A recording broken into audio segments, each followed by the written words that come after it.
Welcome to Derry, Northern Ireland's legendary walled city, and one of the oldest settlements on the entire island of Ireland.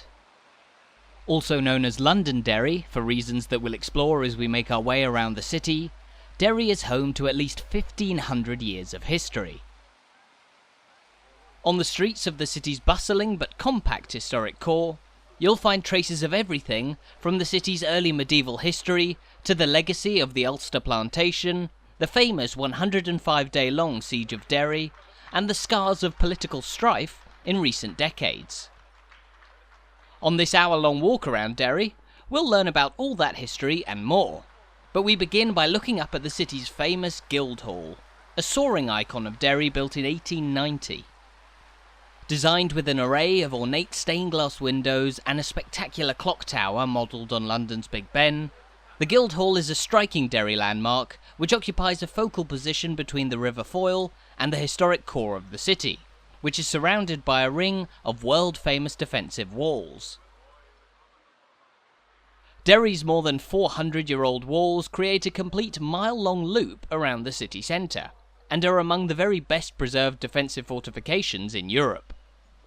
Throughout our tour of Derry, we'll walk along various different parts of the walls, which offer views of many of Derry's most eye-catching landmarks, including the city's sprawling eastern suburbs, its two cathedrals, the Guildhall, and this, the impressive Tower Museum. Looks can be deceiving though, as the tower we're looking up at here, despite its appearance, is actually rather new, built in 1986 to house the city's Tower Museum, still open to this day, and which also features an observation deck on top of the tower. That being said, the Tower Museum isn't simply a fake, old-timey looking folly, as it was built in the style of a real old tower house named O'Doherty's Tower, which was likely built in the 16th century before the walls, and stood just a few feet further down the street from here.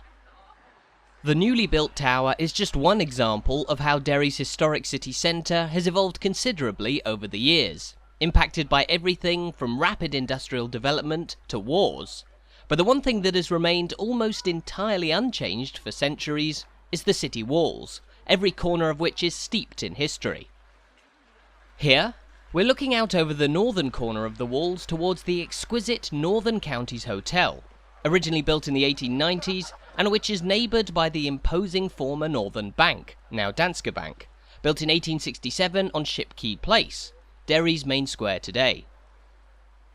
We'll take a walk on Shipquay Place beneath the Guildhall in a few moments, but this corner of the city walls is an example of how close Derry came to losing its historic fortifications.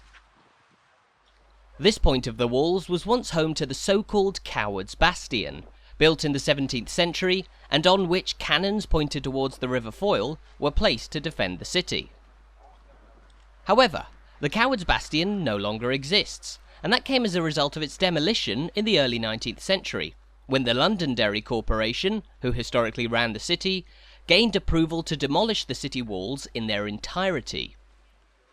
The removal of the Coward's Bastion was one of their first acts, but thankfully the corporation didn't go much further, although this, the Magazine Gate, was added in 1865 to give better access to the riverfront, and it's the newest gateway in the city walls today.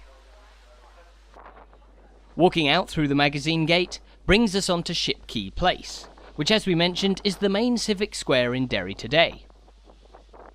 Now historically, this area just outside the city walls was the busy heart of commerce by the quayside, developed from the 17th century onwards as Derry's position on the River Foyle, just a few miles from its mouth on the Atlantic Ocean, made it ideally placed for the international trade of products such as linen.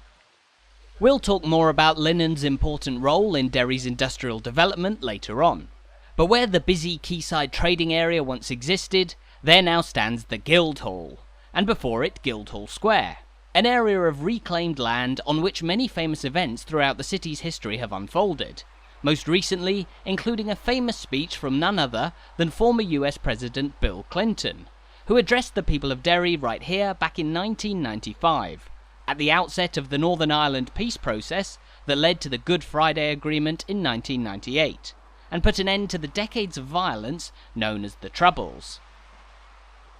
But the Troubles, which are considered by many to have started here in Derry back in the late 1960s, are just one part of the long history of this city. And here, we're making our way through Shipquay Gate, one of the original 4 gates in the city walls, which were built at the beginning of the history of Derry as we know it today, in the early 17th century. This brings us onto the steep Shipquay Street, lined with historic buildings in which shops, restaurants and pubs like the River Inn operate today. But the River Inn, despite looking fairly new in its current guise, is actually Derry's oldest sited bar of all, having operated on Shipquay Street for 338 years, since 1684.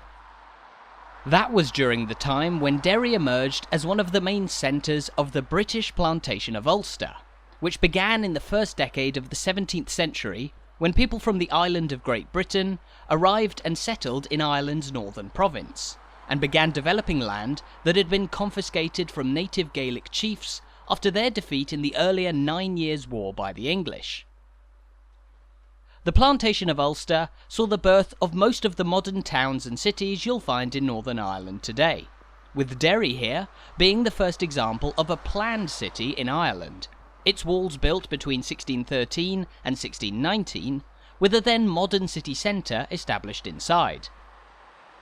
But as we mentioned, Derry is actually one of the oldest settlements in all of Ireland, with a history dating back long before the beginning of the plantation of Ulster.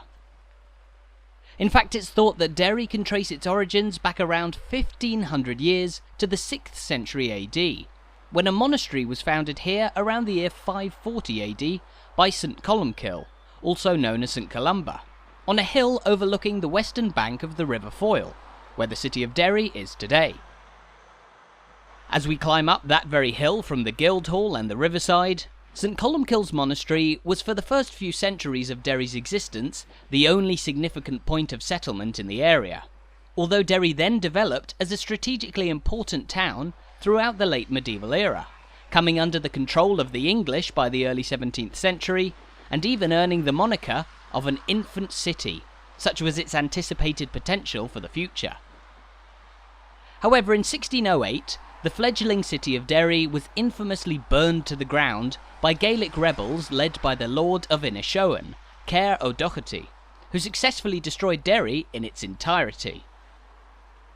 But this gave way to the new planned city we know today, whose legendary walls surround a compact but bustling city centre, the focal point of which is this, the Diamond, on which we find Derry's soaring war memorial.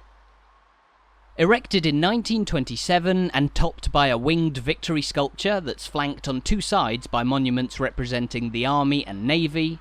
the Diamond War Memorial is dedicated to the locals who lost their lives fighting in the First and Second World Wars, and it stands at the heart of a busy junction surrounded by yet more historic landmarks, from the famous Austin's department store, the oldest independent department store in the world, to the site of Derry's original town hall, which stood on the Diamond until it was destroyed during the siege of 1689, later replaced by the Guildhall down by the River Foyle. We'll talk more about the landmarks on the Diamond when we return here later on in our walk, but as we can see around us, this is the point where the city's 4 main streets all converge: Shipquay Street, Ferryquay Street, Bishop Street within, and Butcher Street. The 4-street design is a common feature of many historic walled cities around Europe, with each road leading towards a gate bearing their respective names, the 4 original gates of Derry's walls. From here, we'll now make our way down Butcher Street towards Butcher Gate, but as we do, it's about time that we took a look at a map to get a better idea of exactly where the modern city of Derry is located within Northern Ireland. As we mentioned, Derry sits on the western bank of the River Foyle, in a small exclave of land on the very western edge of Northern Ireland, the border with County Donegal in the Republic of Ireland, located just over 3 miles to the west of where we are now.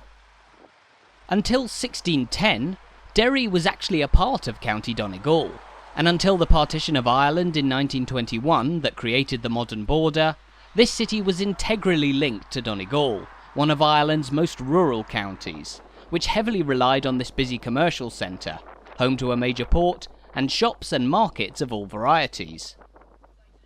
The butcher gate here, for example, takes its name from the presence of slaughterhouses and butchers' shops that were found in this part of Derry within the walls during the 17th and 18th centuries. Walking up onto the walls, which were actually doubled in height at this point in the early 19th century,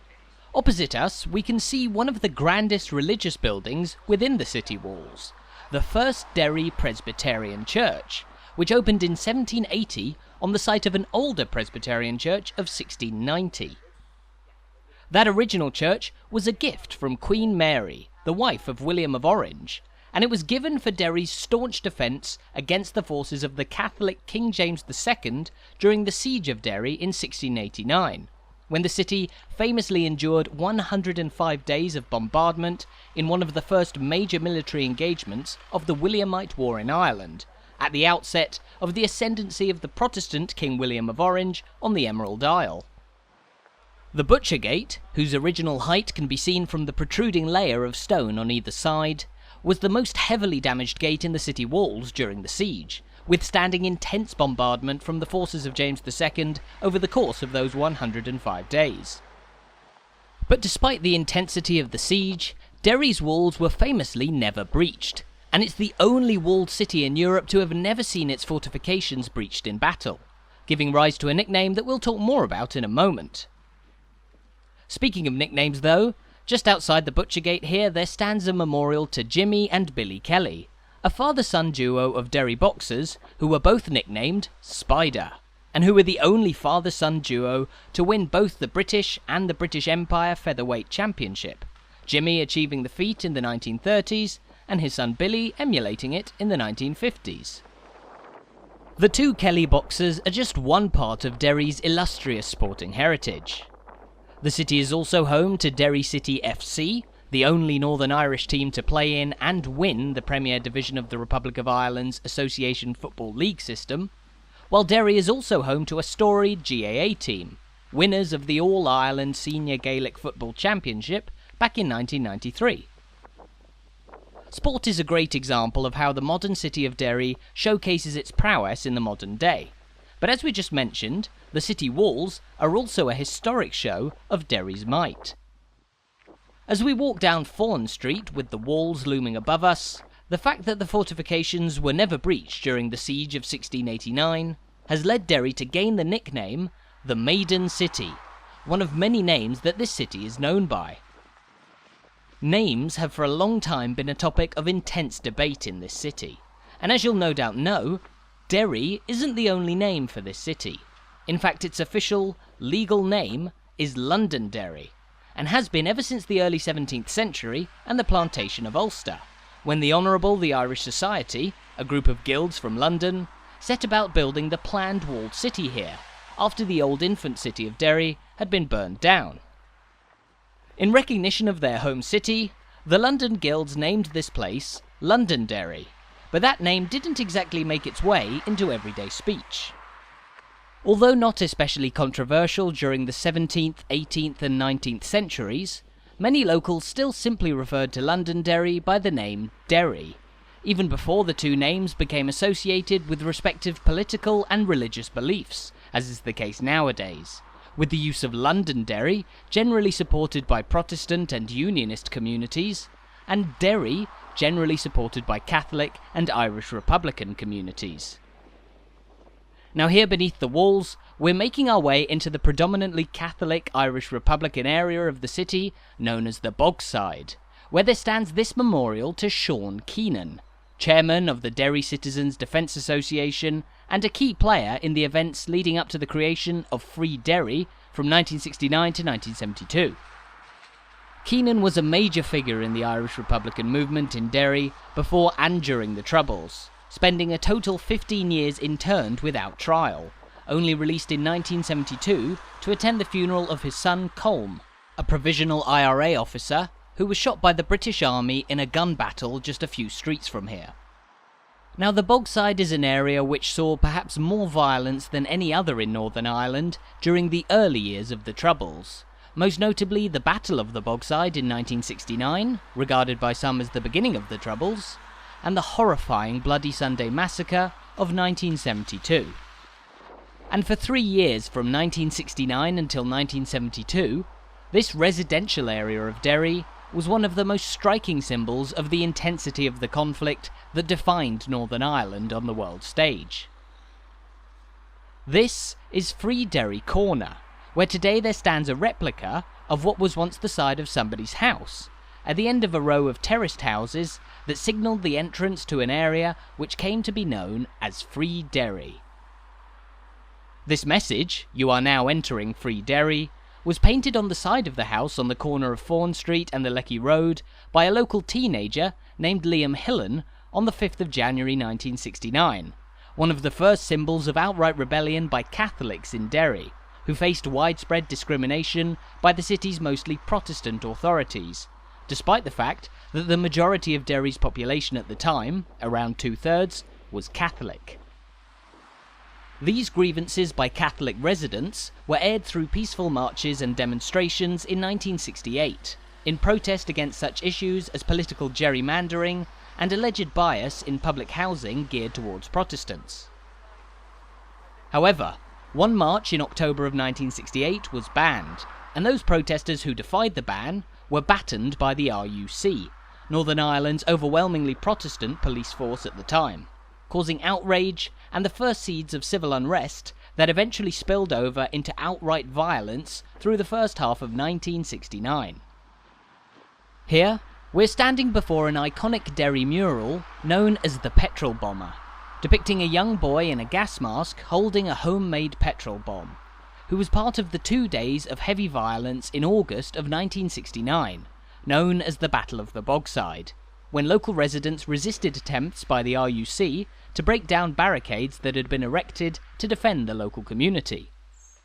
Just beside the petrol bomber, there's another mural, known as the Bernadette mural, depicting civil rights activist and Mid-Ulster MP Bernadette Devlin as she engaged on the side of local residents during the Battle of the Bogside. Devlin was later convicted of incitement to riot and briefly imprisoned, although after release she remained in Parliament until 1974.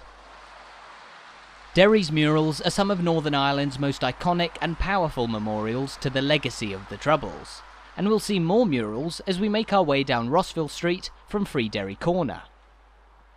However, on the central reservation on which the replica gable end stands today, you'll also find a range of other memorials dedicated to the Irish Republican movement in Northern Ireland, and more events of the Troubles. Here, for example, is a small sculpture depicting the Irish Republican Easter Lily, which stands in memory of the Easter Rising of 1916, arguably the most significant event in the history of Irish republicanism. Flanking the lily on 2 sides, meanwhile, are the white and red coloured flags representing County Derry in the GAA, and which are often used as a symbol for the city and county, officially named County Londonderry, as a whole. Just across the road from the central reservation here, meanwhile, we can see towards another famous mural, named Bloody Sunday, depicting the events of the infamous massacre of 1972 that unfolded just down the street from where we are now. The scars of the horrifying events of Bloody Sunday are still felt strongly in Derry today, with many of the city's murals dedicated to those who were killed on that day, and we'll talk more about Bloody Sunday shortly when we visit its dedicated memorial. Here, though, we're standing before a memorial dedicated to volunteers of the Derry Brigade of the Provisional Irish Republican Army, or IRA, who died in active service around the city during the Troubles.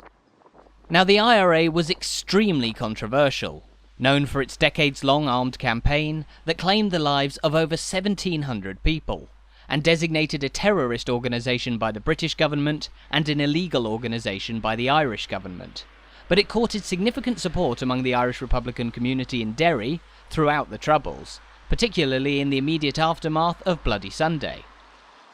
Just behind the IRA memorial, meanwhile, is the rather prominent Hunger Strike Memorial, erected in memory of the 22 Republican prisoners who died on hunger strike throughout the 20th century. Hunger strikes were carried out by Republican prisoners from as early as 1917, with the intention of gaining recognition as political prisoners. The most notable hunger strike, however, came in 1981, when 10 provisional IRA prisoners died at the H block of the Maze prison near Lisburn. The H structure in this memorial commemorates that hunger strike, and bears the name of the 10 men who died that year, including Bobby Sands, who initiated the strike that year, and gained such significant attention for his actions that he was even elected as an MP while in prison and on hunger strike. Sands, who was arrested after an IRA bombing in Dunmurry in 1976, died under a month after his election to Parliament, and after 66 days on hunger strike. Now, we're walking back towards Free Derry Corner, the replica of which stands where a now demolished row of terraced houses once stood. But what exactly was Free Derry? Well, geographically, Free Derry was simply an area of residential streets around the Bogside here, but it periodically existed as an effective no-go area for the RUC and the British Army between 1969 and 1972, with large barricades preventing entry, and so the name Free Derry referred to its self-declared autonomy from the British authorities. However, Free Derry's autonomy came to an end in 1972, the year of the most devastating event in the modern city's history, Bloody Sunday. On the 30th of January 1972, between 10 and 15,000 people gathered in the Cregan area to the west of the Bogside, preparing for a march in protest of the British government's policy of internment without trial. The demonstration took place just 12 days after public marches had been banned by the Unionist Northern Irish Prime Minister, but the authorities permitted this huge march, as long as it only ran through the Bogside here, and not towards the Guildhall, the intended destination. Still, there was a heavy British Army presence all over Derry on the day, with a number of paratroopers positioned along the route of the march, which came from along William Street, and then, as agreed, was diverted along this road, Rossville Street, towards Free Derry Corner. However, as the protesters made their way along Rossville Street, a small number confronted soldiers along the route, some throwing stones at troops positioned on the road, and paratroopers they'd spotted in buildings overlooking Rossville Street. In response, army troops initially used rubber bullets, tear gas, and water cannons, wounding 2 men, but just 10 minutes later, British soldiers began to open fire on protesters with live rounds. This modest monument bears the names of the 13 people who were killed on the spot by those bullets, along with one more man, John Johnston, who died 6 months later as a result of injuries on that day. The victims of the massacre were aged between just 17 and 59 years old, and they numbered alongside at least 15 further people who were injured either at the hands of the British Army or during the chaos that inevitably ensued when the first shots broke out. The horrors of Bloody Sunday, which saw the highest number of people killed in any one shooting during the Troubles, is tragically etched into the memory of Derry, Northern Ireland, and the world, considered a defining moment of the conflict that caused outrage in its immediate aftermath, and to this day. And the effects of Bloody Sunday were far-reaching for the development of the Troubles, but in the short term, it brought about the end of Free Derry. Here we're approaching a mural known as the Rioter, depicting a scene of local unrest during the Troubles, as residents of Free Derry defended the area from the army, which was seeking to smash their way into the no-go area of the city. The significance and legacy of Free Derry was such that here there now stands an entire museum dedicated to the area, the Museum of Free Derry, which opened in 2006 just off the road from Rossville Street. Inside, the museum tells the story of the civil rights movement before the Battle of the Bogside, as well as the 3 years of Free Derry itself, Bloody Sunday, and more topics related to the Troubles. The legacy of the Troubles is today one of the reasons that many people from around the world visit Derry, and here, in front of the civil rights mural, we find a small memorial garden dedicated to the so-called People's Priest, Dr. and later Bishop Edward Daly, who died in 2016 and gained notoriety in a photo taken during the chaos of Bloody Sunday, where he escorted a wounded protester through the crowd, waving a blood-stained white handkerchief. The photo is one of the most enduring images of Bloody Sunday, and the Troubles as a whole, which worsened dramatically in the aftermath of the massacre. The events of Bloody Sunday caused a rapid rise in activity and support for the IRA, and an intensifying of antagonism towards the British Army, stationed on everyday streets right across Northern Ireland. South of the border, meanwhile, the British Embassy in Dublin was burned down by protesters, and members of the Irish government even appealed to the United Nations to take over peacekeeping duties in Northern Ireland from the British Army. But the British Army did remain in Northern Ireland, all the way until 2007, in the longest continuous military deployment in its history. And as tension and violence rose around Northern Ireland after Bloody Sunday, the British Army stepped up its efforts by raising troop numbers to a height of 21,000 in an operation known as Motorman, which was intended to smash the no-go areas of Northern Ireland like Free Derry. Motorman, initiated almost exactly 6 months after Bloody Sunday in 1972, saw British tanks and bulldozers deployed to the streets we're walking along now, which would forcefully make their way into Free Derry, expecting an intense battle with IRA defenders. However, having expected an overwhelming military assault, the IRA quietly evacuated Free Derry, and so the British Army faced relatively little resistance as it executed Motorman, although 4 people were shot, and 2, including a civilian and an IRA member, were killed.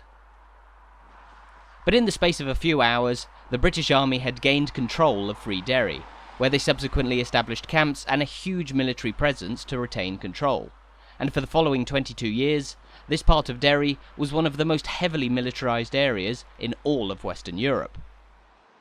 Now, the roundabout we're approaching here marks the junction between William Street and Rossville Street, the point where marchers on Bloody Sunday were diverted from their intended route to the Guildhall towards Free Derry Corner, turning the corner into what would be chaos and horror along Rossville Street, which we've just walked along. Spinning around, however, we can look up William Street, from which marchers approached the city centre on that day in 1972, and in the distance we can see the soaring St. Eugene's Cathedral, a Catholic parish church and one of 2 cathedrals in Derry today, the other being the Protestant St. Column's Cathedral, which we'll visit later on in our walk. St. Eugene's was built over the course of 54 years from 1849 until 1903, constructed with money that was mostly donated by Derry locals over the years. Until 1829, the building of Catholic cathedrals had been illegal in the UK, but St. Eugene's today stands as a symbol of this predominantly Catholic area of Derry. And in this area of the city, you'll have noticed that many public memorials are dedicated to the cause of Irish republicanism, including this one, the Irish National Liberation Army Memorial,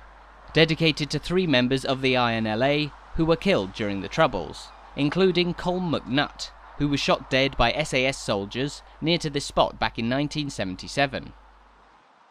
Now, many of the men whose names are engraved on these monuments grew up in this area of Derry, and so the memorials were erected by grieving friends and family members. However, many of the memorials that we've seen around the Bogside are highly controversial in the eyes of Unionists in Northern Ireland, who regard the likes of the IRA Memorial, the Hunger Strike Memorial, and the INLA Memorial we just passed as celebrating the acts of violent terrorists during the Troubles. As the saying goes, one man's terrorist is another man's freedom fighter, and there are 2 sides to every coin when discussing the still highly charged and passionate topic of politics and the legacy of the Troubles in Derry. And while Derry is today a majority Catholic city, with many of its most famous monuments around the Bogside dedicated to the cause of Irish republicanism, the city is also home to a Protestant minority. So, later on in our walk, we'll make our way towards the Fountain, the city's predominantly Protestant area that shares a border with the Bogside, and where we'll see memorials and murals that depict an altogether different perspective on the events of the Troubles and this city's long history. Now, out of the Bogside though, there are still more murals to be seen in Derry, and not all are political in nature, this one depicting a different part of the city's history than the People's Gallery along Rossville Street and the Lecky Road. The People's Gallery, the collection of 12 murals around the Bogside that were painted between 1994 and 2016, is now a major draw for tourists to explore the Bogside and Derry's recent political history, while as we can see here, you'll find more political messages written on walls and houses all around the city. But while Derry's politically charged murals are among the most famous in Northern Ireland, the city has also found a popular new landmark in the form of a new mural depicting the characters of the hit TV show Derry Girls, which has put the city on the map for all the right reasons in recent years. We'll pass by the excellent Derry Girls mural near the end of our walk in around half an hour's time. But here, we're now making our way up a steep and narrow road known as High Street. While in some other parts of the UK, you'd expect a high street to be lined with shops and be a fair bit wider than this, Derry's High Street here most likely takes its name from the fact that it rises up so high from the outskirts of the walled city. As we mentioned earlier, the hill on which the centre of Derry stands was initially settled as the site of St Columkille's monastery, but it became a position of highly strategic value in later centuries, with natural defences in the form of the River Foyle to the east and the natural slope here on the western side of the city.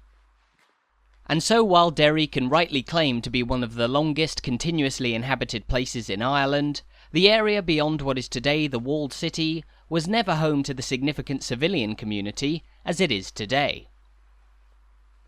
In fact, it was only in the 18th and 19th centuries that Derry really began to swell beyond its walls, and here we find ourselves on the famously sloping Waterloo Street, which was laid out in the second half of the 19th century as a home for an array of new shops and commercial properties that couldn't quite fit inside the city's historic core. Today, Waterloo Street is lined with shops and pubs as it slopes down the hill away from the Butcher Gate, but there's also another gate in the city walls that you'll find just off this street. This is Castle Gate, built in 1803, and which was the second of the 3 new gateways added to Derry's walls as part of local redevelopment by the Londonderry Corporation.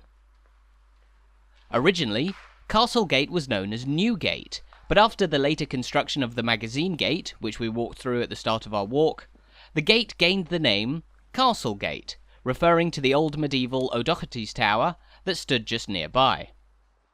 And so, we now find ourselves back inside the walled city of Derry, which as we've learned was initially developed in the early 17th century, but which looks rather different today. In fact, almost all of the city centre was rebuilt during the 18th century, complete with elegant Georgian architecture that still lines its 4 main streets to this day. Here, meanwhile, we're making our way into one of the hidden gems of Derry's city centre, the wonderful Craft Village, a reconstructed 18th century street that gives us an idea of what parts of the city would have looked like around 3 centuries ago. There are a number of different alleyways that make up the Craft Village here, all of which feature gorgeous architecture on both sides, and whose buildings are home to a variety of quaint shops and cafes in which you'll find artisan crafts of all varieties. But as well as serving as a pleasant shopping district in the heart of the walled city, the Craft Village also serves as a reminder of Derry's industrial history, as these buildings and the craft shops within hark back to the time when a huge proportion of local residents were employed in the manufacture of shirts. Now, as we mentioned earlier, linen was a product that regularly passed through Derry's port on the River Foyle, but the decline of this industry in the 1830s coincided with the rise in popularity of cotton shirts, which helped the city to become a world leader in shirt manufacturing.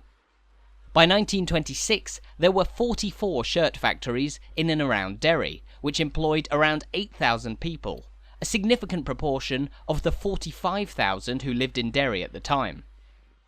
One reason for this was that manufacturing was carried out on assembly lines, with as many as 8 different people working on each garment, all of whom specialised in the production of one part of the shirt. Notably though, the overwhelming majority of those who worked in Derry's shirt factories were women and girls, who we can see depicted on this characterful mural inside the Craft Village.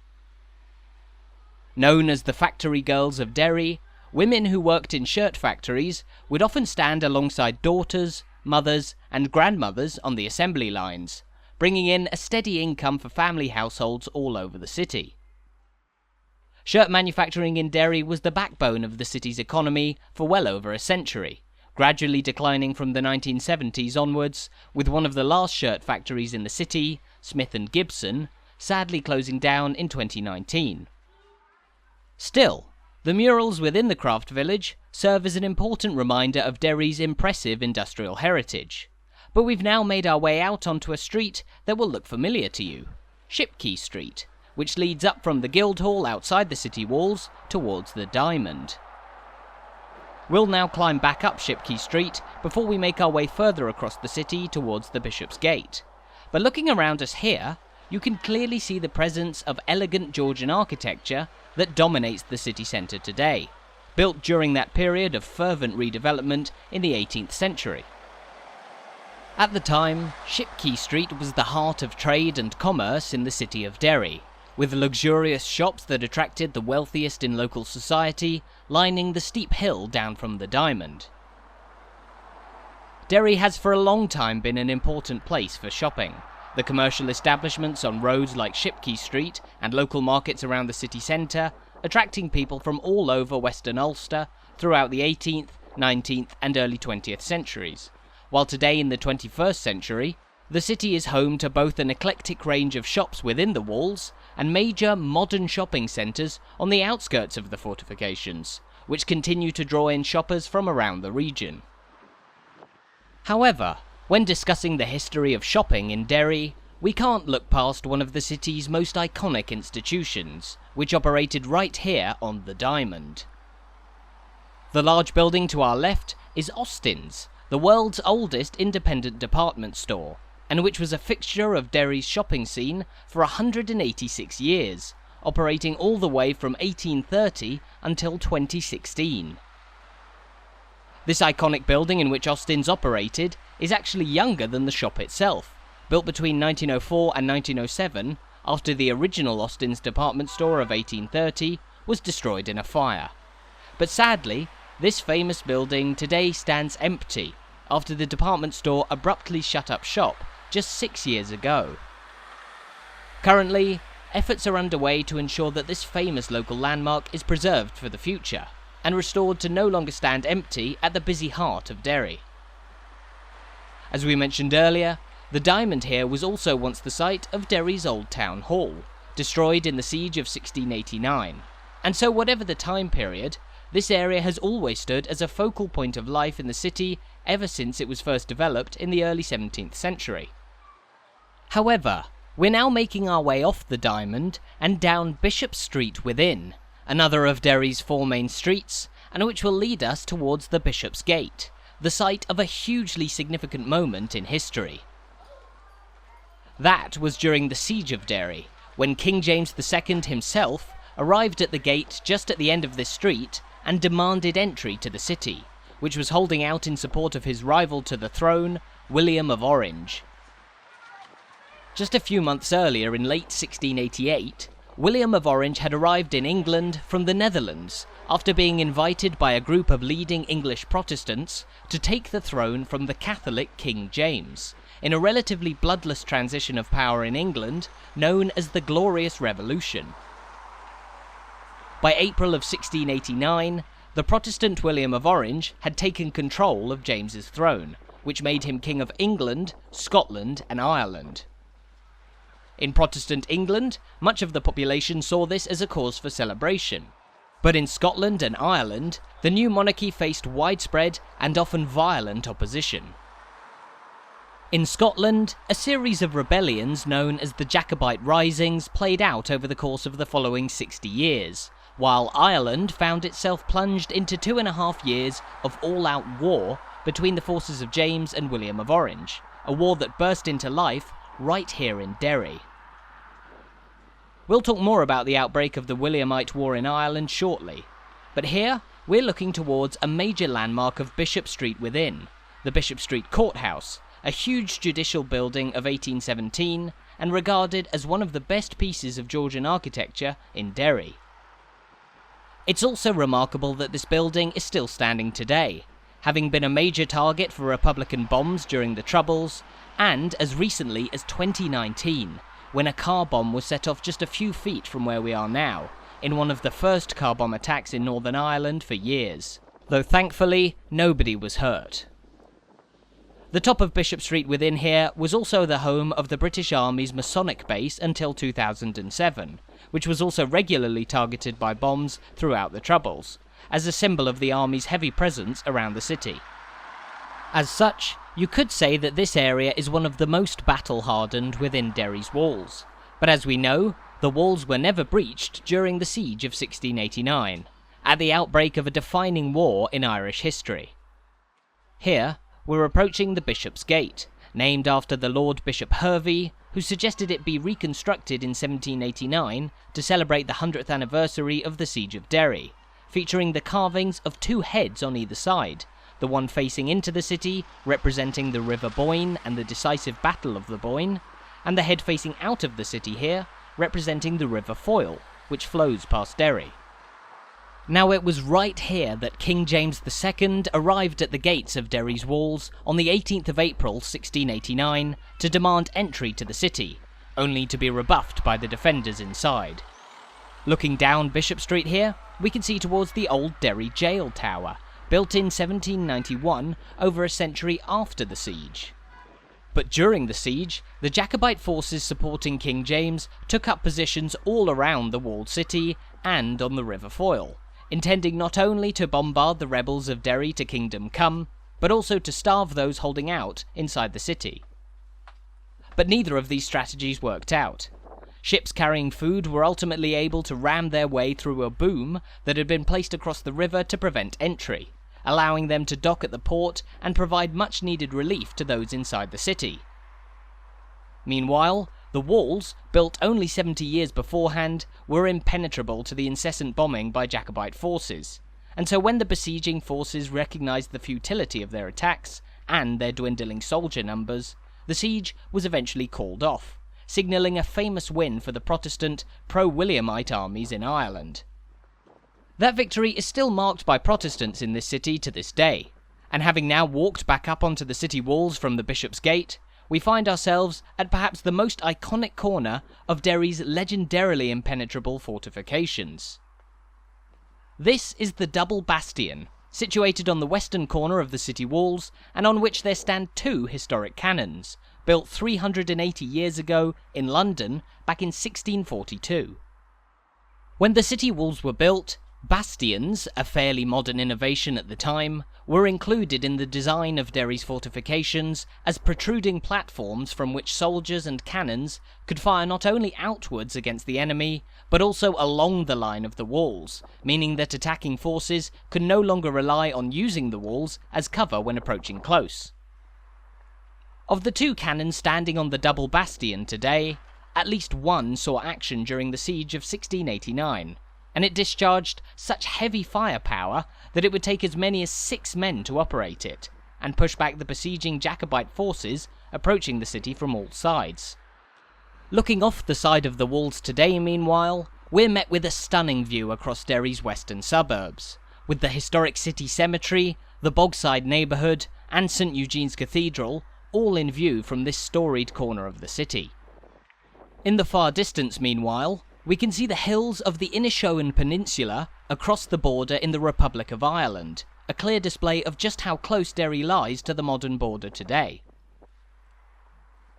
Now, from the Double Bastion, we're going to take a brief walk along another section of the city walls, which will take us towards the Royal Bastion, the Apprentice Boys Memorial Hall, and St Augustine's Church, believed to be the site of St Colmcille's original monastery, established nearly 1500 years ago in the 6th century AD. At this point in the circuit of walls surrounding Derry, however, the walkway is noticeably wider than most other sections of the walls. That's because this is the Grand Parade, a section of wall that was redeveloped in the early 19th century as part of the city's modernisation, and which is home to a number of features that you might not notice at first glance. Poking out through the crenellations are 3 more historic cannons, also built in the 1640s and sent over to Derry from London, the home of the guilds who were in charge of the city at the time. Meanwhile, you'll also notice a number of sycamore trees planted here on top of the walls, 14 in total, and which stand in memory of 13 young apprentice boys and their lookout, who, in December of 1688, shut the gates of the city walls against a huge regiment of Jacobite soldiers intending to take Derry a few months before the siege of 1689. The Jacobite force was withdrawn immediately after the boys shut the city gates that day, and so the boys were the inspiration for the establishment of the Apprentice Boys of Derry, a Protestant association established in 1814 that commemorates the events of the Siege of Derry. We'll talk more about the Apprentice Boys when we pass by their historic headquarters in a few moments, but here we find ourselves at the Royal Bastion, one of the 8 surviving bastions on the city walls, and which also played a key role in the defence of the city in 1689. Now, in the middle of the bastion, there stands a large plinth on which a huge pillar dedicated to Reverend George Walker, the governor of Londonderry during the siege, was erected in the early 19th century, although it was destroyed by an IRA bomb back in 1973. The old pillar, known as Walker's Monument, was one of the most prominent landmarks in the city, and for nearly 150 years, it looked over the Bogside from atop the walls here. Now, in the eyes of some, there's a symbolic confrontation between the Bogside, a predominantly Catholic and pro-Irish Republican area, and the mighty city walls, a symbol of Derry's defence during the siege of 1689, and a major victory for the Protestants at the time. Despite that, however, these historic fortifications remain an enduring symbol of Derry, one of the city's most popular tourist attractions, and a beautifully preserved example of city defences that aligned with yet more riveting and important landmarks. Here, we're looking at the modestly sized St Augustine's Church, also known as the Wee Church on the Walls, and which was built in 1872 on a site that has been used for worship for almost all of Derry's history. Before the current church, there stood a medieval church which was used by the first settlers from Great Britain during the plantation of Ulster, just over 1,000 years after this point in Derry became home to the monastery of St Columb, founded around the year 540 AD, and which existed as a prominent abbey for centuries, known as the Black Church for much of its life. Little remains of the Black Church today, as redevelopment in the city saw many grand new buildings packed inside the walls, like this, the famous Apprentice Boys Memorial Hall, home to the meeting rooms of the Apprentice Boys of Derry, as well as a number of other Protestant organisations like the Orange Order, and a brand new museum of 2015 known as the Siege of Derry Museum, which commemorates the events of the famous siege and the history of the orders that used the building. Now, the Apprentice Boys of Derry have been a major part in the enduring legacy of the siege to this day, most notably staging 2 parades in the city each year, the shutting of the gates in early December, in memory of the 13 Apprentice Boys' actions in 1688, and the Relief of Londonderry parade in early August, the largest parade in Northern Ireland, and which commemorates the day when ships carrying food broke the boom, and brought an effective end to the siege of Derry. Apprentice Boys parades are a major fixture in the city's calendar each year, and are today carried out without much trouble or significant controversy, although back in 1969, the Relief of Londonderry parade, which marched past the Bogside, was followed by an outbreak of violence that went on for 3 days, that being the Battle of the Bogside at the very beginning of the Troubles. Now, having made our way along Society Street, named for the Apprentice Boys Society that meet in the Memorial Hall, we're back onto Bishop Street within. When we walked along here a few minutes ago, we made our way past the courthouse and towards the Bishop's Gate, but we passed straight by one of the oldest and most important buildings inside Derry's walls, St Colum's Cathedral, one of 2 cathedrals in the city today. St Colum's is the city's Protestant cathedral, and one of a number of Protestant religious buildings in the city centre. But as we mentioned, Derry is a city with a significant Catholic majority, so why is the city centre so busy with Protestant buildings? Well, this goes back to the era of the London Guilds, made up primarily of Protestants, and who saw their new planned city of Londonderry as the jewel in the crown of the plantation of Ulster. Conversely, it wasn't until the 19th century, by which point growth in Derry had begun to see the city spill beyond its walls, that the suppression of Catholicism ended, and so that's why the overwhelming majority of Catholic landmarks in Derry are found outside the walls, and why there are so many Protestant landmarks inside. And so here, we now find ourselves looking up at the impressive spire of St Columb's Cathedral, built in 1633 by the City of London, and which was the first purpose-built Protestant cathedral after the Reformation of the 16th century.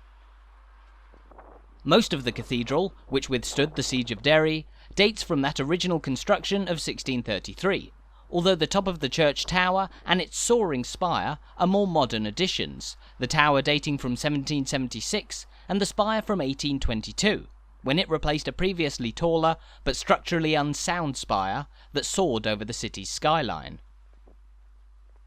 Now, St Columb's is one of the most significant buildings in all of Derry, not only as one of the city's oldest, but also as the symbol of the Protestant community in this city. And inside the church, you'll find a range of artefacts that detail the history of Protestantism here, as well as the city's links with London over in England, the history of the Siege of Derry, and a number of portraits of William of Orange.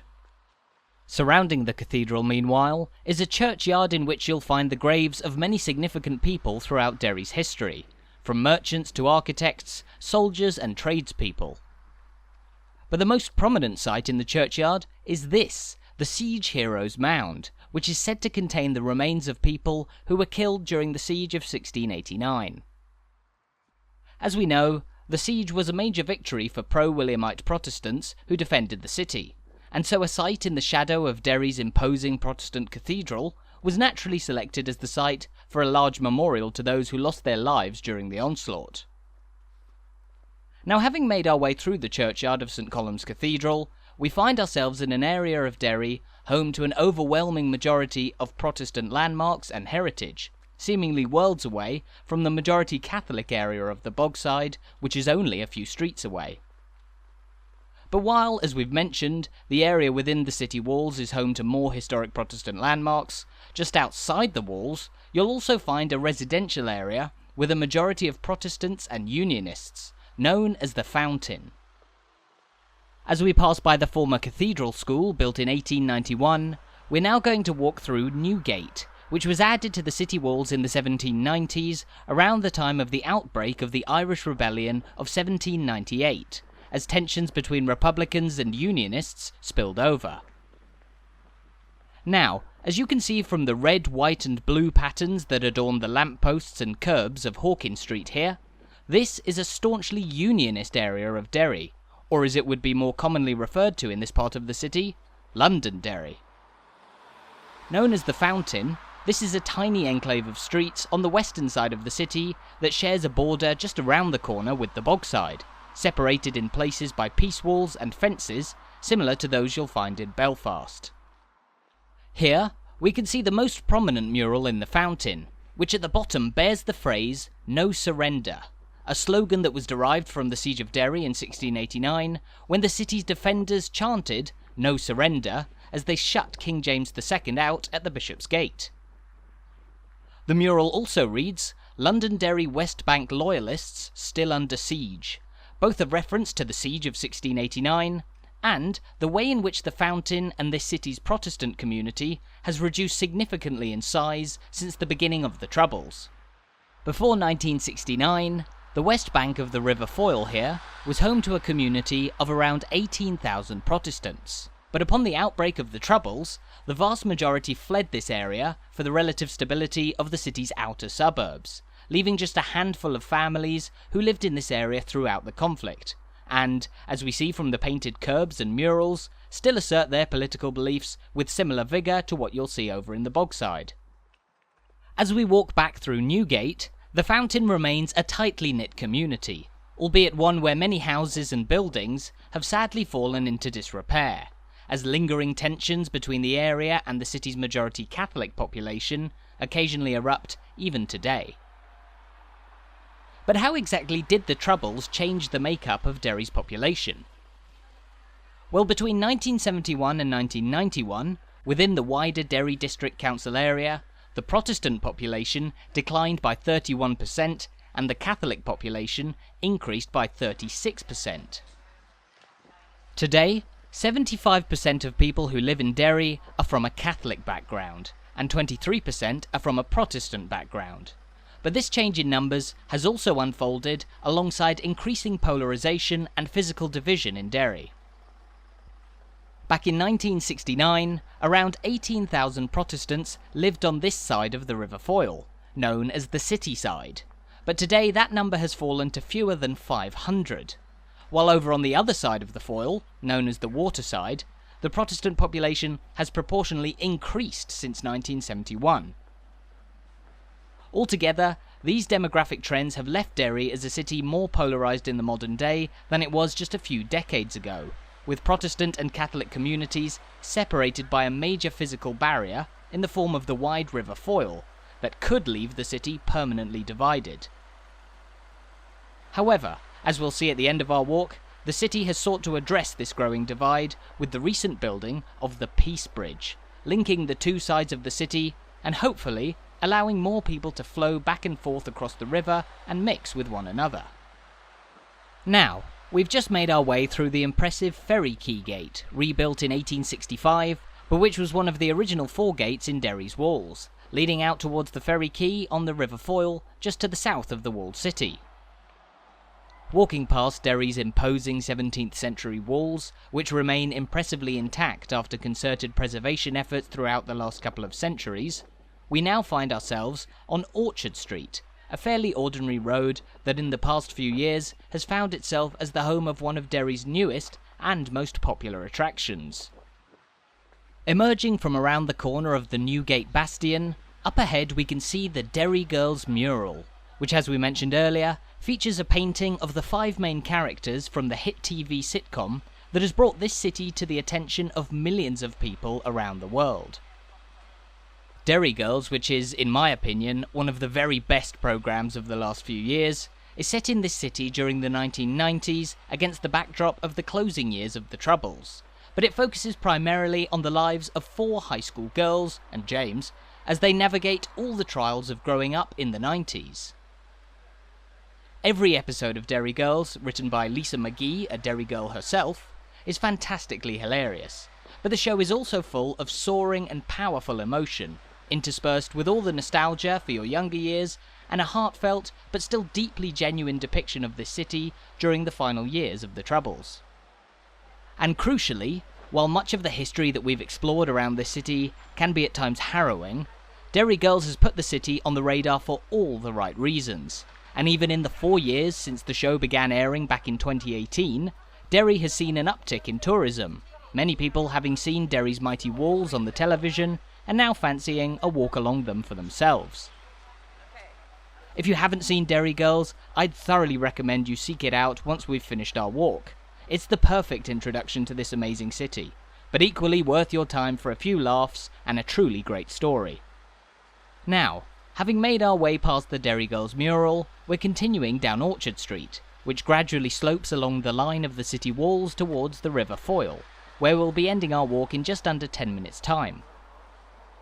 Here, however, we're turning onto Newmarket Street, where there stands the impressive St Column's Hall, opened in the late 1880s as the home of the local temperance movement, but which later went on to be the premier venue in the city, hosting important rallies from political figures such as Irish revolutionary Eamon de Valera and suffragette Emmeline Pankhurst, and concerts from big names in the music world like Roy Orbison, Val Doonican, Ruby Murray, and Dana, who famously won the Eurovision Song Contest for Ireland at the age of 19 back in 1970. Just beside St Column's Hall, we rejoin the circuit of the city walls, this section being the much more secluded East Wall, which is dominated by the building to our side here, the huge Millennium Theatre that was opened in 2001 and took over the reins as Derry's premier entertainment venue. On the steps in front of the theatre, there stands this sculpture of 1987 by artist Anthony Gormley, one of 3 that were placed along Derry's walls, and which features 2 crucifixion-style figures standing back to back, symbolising the common beliefs of Derry's 2 religious communities. Now standing on the east wall, which actually runs almost level with Orchard Street just behind the buildings to our right, this part of the city walls doesn't quite feature the spectacular, wide-open views that you'll get on the Grand Parade or near to the Guildhall. But despite this, The east wall, now surrounded by modern 20th century buildings, is still home to a fair amount of history, once upon a time lined on one side by fine Georgian-era houses, the likes of which Derry still has in abundance on its main streets. Meanwhile, this part of the walls, although lacking the crenellations of other key sections of the fortifications, was also once busy with cannons and soldiers bearing muskets, shooting out towards the riverside at enemies laying siege to the city. And here, we're reaching the eastern corner of the walls, where there once stood the Water Bastion, so named as the waters of the River Foyle once lapped against the shore here, until land reclamation work began in the late 18th century. Before then, however, this relatively secluded part of the wall was often where smugglers would bring their loot from ships that docked at the city's quays, to then be disseminated and transported further across Ireland. Nowadays, no ships dock just beside Derry's walls, although many people do continue to arrive in Derry at this spot, disembarking from buses at the Foyle Street bus centre across the road. Buses run from Derry's city centre bus station to most major cities and towns across Northern Ireland, while cross-border buses also run to destinations across County Donegal and even further afield to cities in the Republic of Ireland, including Sligo, Galway and Dublin. There are so many fantastic places to explore within easy reach of Derry, but as I hope you'll agree from the more than 1 hour of walking that we've done so far today, there's so much to uncover in this city on its own.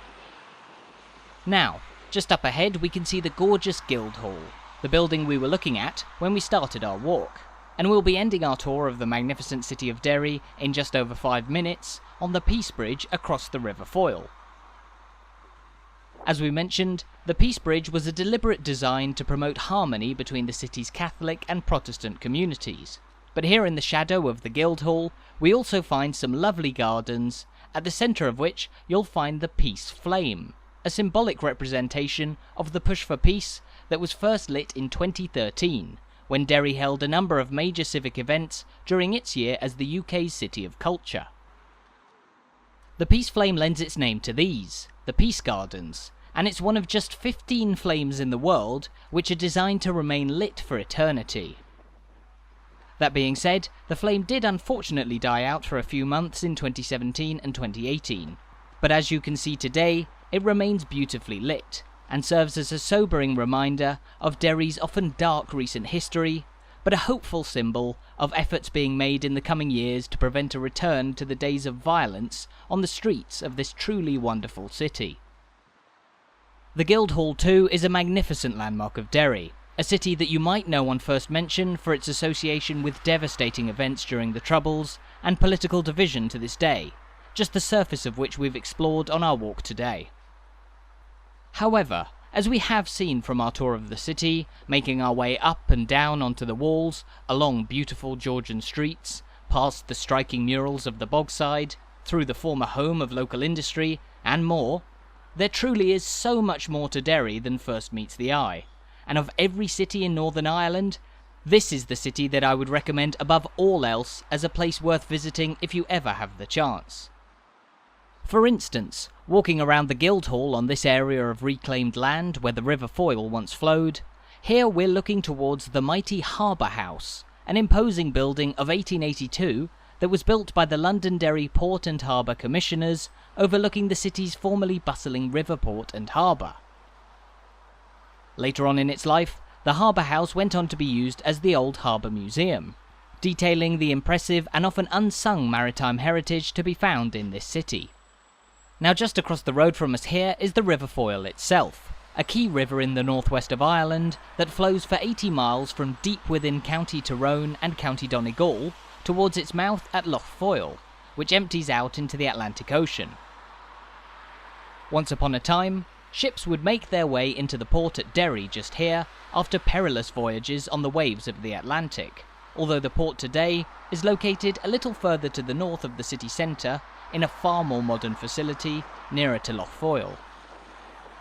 This means that large ships don't have to pass right through the middle of Derry, which could have made the building of bridges particularly complicated. Still, it's said to be hard to build bridges across the Foyle in this city anyway, the river apparently featuring the fastest flow of any similarly sized waterway in Europe. Along its 80-mile length, a long stretch to the south of here of which marks the border between the UK and Ireland, there are just 4 bridges that span the River Foyle, 3 of which are located here in Derry, and the most recent of which stretches out across the river before us, the Peace Bridge. Opened in 2011, this already iconic river crossing gently winds its way across the river, connecting Derry's city side with its water side, and as we mentioned, was designed to improve relations between the respective majority Catholic and Protestant communities on both sides. If you're a visitor to Derry, the spectacularly designed Peace Bridge is a sight in itself, and if you make your way across to the Foyle's eastern bank, you'll find the beautifully redeveloped Ebrington Square, and Derry's Waterside Station, the city's main railway station that links it with the rest of Northern Ireland. But having made our way around the historic core of Derry's truly fascinating city centre for over an hour now, it's here on the Peace Bridge that we'll be bringing our walk for today to an end.